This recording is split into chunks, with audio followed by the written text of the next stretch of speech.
Hey guys, I'm Dupree, and today I'm going to show you how to play tin ball. The rules of tin ball, best ways to run out in tin ball, racking tin ball, everything to do with tin ball. So a lot of people say tin ball is just like 9 ball with one extra ball, and that is true to some degree, but not quite. And there's a few different rules that I will go over with you. So we're going to go ahead and start this up. Now, tin ball has different rules for each tournament played. Usually the standard rule is 1 in the front, 2 and 3 in the corners. These are random. 10 in the middle, just like that. And I've never seen it play tin ball on the spot for the rack. I always play 1 ball on the spot for the rack. And that is basically the tin ball rack. You want to try to get it as tight as possible, no gaps, yada yada yada. You know all of that. Try to leave no gaps in the rack. If there's a gap, just take a ball, tap on top of it with the cue ball a bit, and it should go right back in there. Now, tin ball is much harder than 9 ball because of the break. The break, there's no real wired ball. You can almost never break and make a ball like 7, 8 times in a row. My favorite break for tin ball is putting the ball here within the area I can put my hand on the rail, but also usually you want to break close to the middle. You want to just, the goal of tin ball is just to smash them. You can make either the 3 ball in this pocket, the 2 ball in that pocket. They both usually come around 4 rails. These 2 balls sometimes come up here in the side. The 1 ball could also go on the side. Those are just like the target paths. So you usually just want to smash them. Well, my cue ball flew off the table. That also is kind of a problem with tin ball. But I'm going to keep playing it because that is a real life scenario, and I'm not going to cut and edit this for you guys. So I caught it a bit too far on the left side, and my cue ball flew off of the table because of the power I used.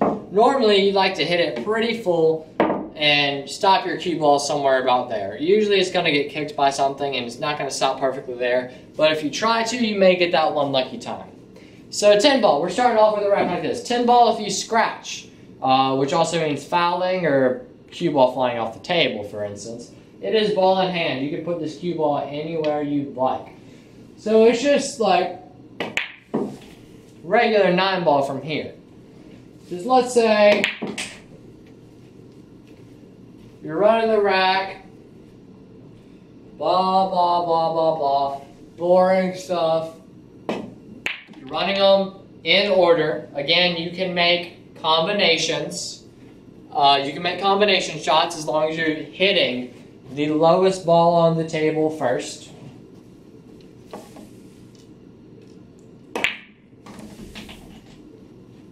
So, you just run out the rest of this rack, really, but I'm going to demonstrate a few things.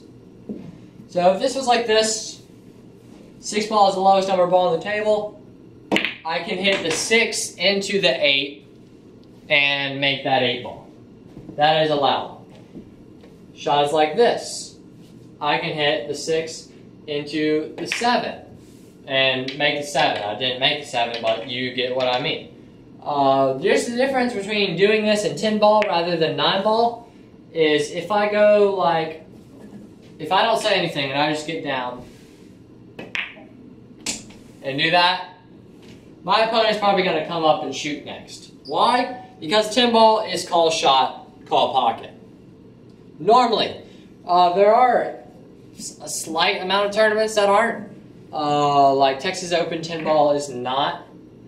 I'm not sure what other tournaments aren't, but usually tin ball is call pocket, call shot. So like I just have to go 7 ball side pocket, and then I could shoot that. Same thing with the tin ball. Now in this game, the 9 ball is just another ball. But if we have a shot like this, I have to go tin ball corner pocket, make that tin ball in the corner pocket. As long as I hit the lowest number ball first, it is a win. You win in that direction. So you win if you make the 10 ball first. That's really it. You could run out or you can make it on a combination. I could run out 4, 6, 9, either 10 or 10. Or I could do a not too smart idea and try to go up there and play a 6-10 combo or 6-10 carom or something like that.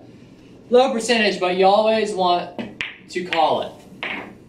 Now, what if you don't call something and you make it? This is the usual case. Your opponent has the option to shoot or give it back to you. If you don't understand why they would give it back to you, let's go through this example. Go through that carom again. 6-8 carom. So if you go like that, you don't call the 8 ball. In this case, your opponent's going to walk up and shoot. So, and they'd most likely get out because this is easy.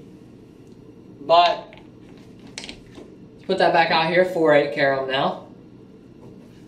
Let's put all of this here.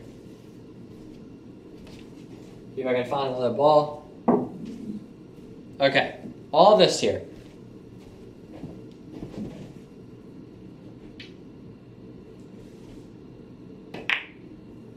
I make that 8. 4 ball ends up behind these.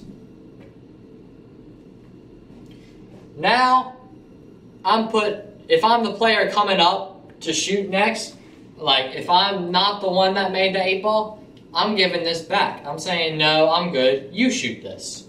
And they have to shoot it. It's like a push out. It's like a push out. You can get lucky and get safe, or you can get exactly what you deserve for not calling the shot and leaving an open table. Either way, it's not too good. So sometimes, I want to talk about an 8 ball rule real quick. I want to talk about safety down. This is an 8 ball rule, but I get a lot of questions about this. So let's say, on an 8, we're playing 8 ball, I'm solids, my opponent is strikes. What I can do is I can call safety down. So what that means is I can make that ball, leave my opponent nothing in this direction. It doesn't count as, it's not my turn anymore. The ball stays down, but it's not my turn anymore. I pass it on to my opponent. I wouldn't do it in this situation because I just go 6-8. But safety down, usually you leave your opponent with just a tough bank or a kick. So I get a ton of questions, people asking me to explain safety down. So if someone calls safety down, and if for some reason they allow safety down in 10 ball, then that's what a safety down is.